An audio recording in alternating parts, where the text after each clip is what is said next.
Hello and welcome back to another episode of Nick Tiffany's Movie Reviews, coming at you online and in print format at nicktiffany.com, in audio wherever you get your podcasts, and even in video on YouTube. Today we're talking about another Amazon Prime release that you can watch right now at home. The film is The Burial, starring Tommy Lee Jones and Jamie Foxx. Amazon is just continuing to increase their original movie catalog. We had a few weeks back A Million Miles Away with Michael Pena, which I really enjoyed. Was a great surprise on there. And so, as I do week to week, spend my time trying to figure out, all right, what's coming out theatrically? Is there anything independent I can go see at some obscure theater, or what's on streaming? And so I was happy to see another Jamie Foxx movie hitting streaming. I think, with They Clone Tyrone on Netflix, he's already had a pretty strong year so far. And so I'm always game for more Jamie Foxx. He's one of the best entertainers that we have across any genre.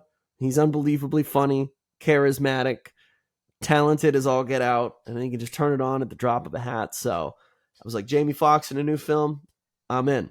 And I love Tommy Lee Jones, so I was like, cool, let's check it out. And so what The Burial is it's based on the true story. Jeremiah O'Keefe, who's played by Tommy Lee Jones, he's a funeral home operator, and he also owns a funeral insurance company down in southern Mississippi. And he's kind of gotten himself into a little trouble monetarily, taking on certain debt in an attempt to try to keep this funeral service and business afloat. He's got 13 kids. He's got something like 26 grandkids. I mean, it's insane a little bit. But he's a decorated war hero. This has been a family business that was passed down from his father. And all he really wants to do is make sure that he can keep what they've got and pass down his legacy to his kids and then his grandkids. And so, trying to find a way out of this, he attempts to make a deal with the Lowell Group. And they essentially are this multi-billion-dollar industry. They own hundreds of funeral homes across the country. And their whole shtick is it's like, you know how many people are 65 and older in this country? That means in the next however many years, we're going to see this boom of death, whether natural or otherwise, and that's going to mean a lot of funerals. And so we've got caskets, we've got premium packages, we've got whatever. We're going to destroy the market then. So it's like, we could actually use some of your funeral homes. We'll give you some money for this, we'll bail you out of that, but we want a little something in return. And he was like, you know what? As much as I hate to give it up, I will do it under the condition that you don't expand anywhere else in southern Mississippi. You leave me and my people where we're at unchallenged. It's like, okay, sure. They shook hands, drafted a deal. He signed it, sent it off to them. And then months go by. Oh, we want to tinker the deal a little bit. We want to take our time and really make sure that things are looking good on our end in the Lowell Group before we can send it back. And what it feels like is it's like, yeah, I think they're just stalling for time, because what's going to happen next month when we owe even more on the insurance and when we're even further into debt? For a multi-billion-dollar company, yes, you have the time and the resources to blow off the little guy and to jerk them around and honestly put them in a pretty hard position where, at the last second, because you're really desperate, we'll just come and buy it all at a much lower price. That'd just be so much easier for everybody involved, And this stuff happens pretty often. There's a lot of examples of this in both mainstream media and just in courts in general. This is not a new tactic, but it sucks because, yes, these billionaires have the money to play games, whether it's with employees, potential collaborators, whatever it is, you name it. They're like, oh, we're probably not going to pay you until we absolutely have to. And so it's messed up for a number of reasons. And so you really feel for the 75-year-old man who's now feeling almost entrapped by this.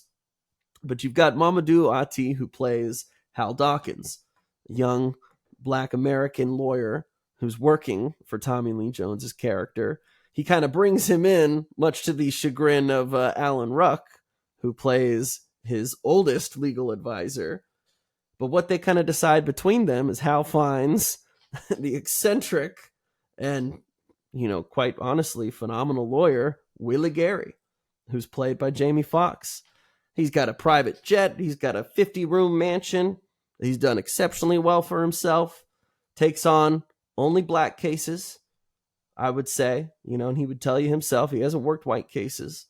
But they think, because we're filing this down in Mississippi, in a place where overwhelmingly the population is black, we're probably going to have a mostly black jury. And we might even have a black judge. And in the background of all of this, the OJ case is going on. And they cut to it a couple times where it's like, look at what Cochran's doing right now. Is this even a case about OJ? No, they're just making it about race.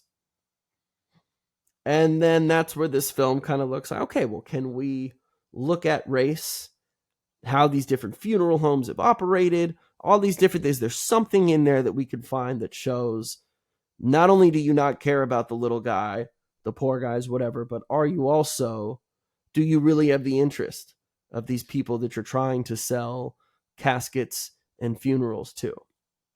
And it really turns into this exploration of the background of this company, while also learning the background of both Willie and Jeremiah, kind of studying the families they came from. For Willie, yes, he takes cases on, but it's all about the money. He's like, hey, we're not going to take on a $8 million case. I'm like, we're taking $80 million cases. Come on now. You got to think bigger. Willie doesn't tackle that. He talks in third person all the time. Willie Gray we're not going to tackle that case. But there is something, though, human, I think, in what they discovered. The more they kind of looked into this company, looked at the way they were treating death, the elderly, impoverished people, minorities. And so they're trying to pull on the right strings, trying to find an argument in court that they can take, that not only, because it's not about Jeremiah making hundreds of millions of dollars. He's not in this to make more than what he was owed.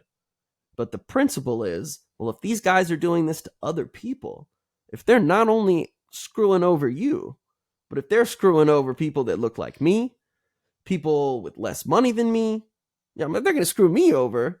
Who's to say that they're not already taking advantage or have been taking advantage of people? And so the film, while still being lawyer procedural, does kind of dive into some of the racial histories of the people involved and looking at, because we're going to open that door against the defense. Well, hey, we better be ready for them to cross-examine us. And so you get into this game too, where it's a dirt off. Who's going to find more dirt on the other team first? What can we use? How can we shine a negative light on you? Or perhaps everything great you said yesterday, well, we're going to try to discredit you the next day. And so the film, it was entertaining for 2 hours. Maybe I felt like it could have been a little shorter. I think it's just got pacing problems through the middle. I don't know if it totally knows what kind of story it wants to be either, because it delves into some inspirational sides. And then other times it's a far more serious courtroom, like, hey, no, we're talking about potentially setting precedent for the future. And ends up just kind of being a mixed bag of well-meaning, well-to-do people. It's like, hey, I'm totally on board with this. This is screwed up. What's happening? I don't know if I ever felt overwhelmingly connected to the film, or just the energy that it was trying to emit. I don't know. It was fine. But for 2 hours, it felt like I'd been watching it a lot longer. And I just kind of found myself like, all right, I'm hoping this picks up a little steam soon. Or I hope that whatever point they're nailing through, that it really just drives home at the end of this. But I don't know. I really enjoyed watching Jamie Foxx, and Tommy Lee Jones. The two of them work interestingly together. Tommy's definitely getting older now, but some of what he listens to in the movie, or how he interacts with Jamie Foxx and all his friends, it's entertaining for sure. But I don't know. By and large, the movie's fine. It is definitely interesting. It's a case where you're like, all right, yeah, like this is screwed up. Like I'm glad that they're fighting for this, and that was about it, though. I didn't get overwhelmingly connected to the characters. They spend a little bit of time, whether it's with their wives or their family, but I feel like not nearly enough to totally draw me into that side of the scenario as well, maybe. Um, I think if you're looking for something different, something new, and you got a couple hours, I'm sure you won't mind watching The Burial. This is, I think, the perfect example of if I would have gone and seen this in the theaters, I don't know why I feel like I don't know. I feel like I've been not struggling with this just as a film critic or someone who just watches movies and what they get out of it and the experience. Had I seen this movie in theaters, I'm certain that I would have felt very similar to how I feel now. I think the upside is, I wouldn't have spent $15 to go see it, maybe. Or in terms of if there maybe are a few other things that I'd probably go see in the theatrical format before this. So again, it's the nice side of I pay for streaming. They've got new content out. The new content's not bad. The movie's fine. It's not quite on the level of where The Judge was at. And I'm not saying that I thought this was going to be like The Judge, but for whatever reason, that's the last thing I could think of when I'm like, all right, yeah, an old man in court, procedural drama. But The Judge, I think the writing was sharper in that film too, but just the dramatics of it all, the feel of what was happening in that courtroom felt maybe like the stakes were a little bit bigger, or maybe felt like this had a little more weight to it than it really did. So again, for streaming at home, I think tons of people are going to enjoy this. It's not a bad movie by any means. I just don't think it's a great movie. So at that, be sure to stay tuned to NT Movie Reviews on all social media networks, podcast platforms, and on YouTube for all the latest in movie news and reviews. There's going to be a lot of really great independent stuff coming up in the next, for the rest of the year, actually. We're almost into the November threshold. We've got Martin Scorsese's Killers of the Flower Moon next week, which I am beyond stoked for. But to me, that's also just a sign that, all right, we're moving into heavy hitters now. It's Oscar build-up season. And so both on streaming and in theater, I think we're going to have a lot of really great content to talk about. So thank you again for listening, and hopefully we'll see you next time.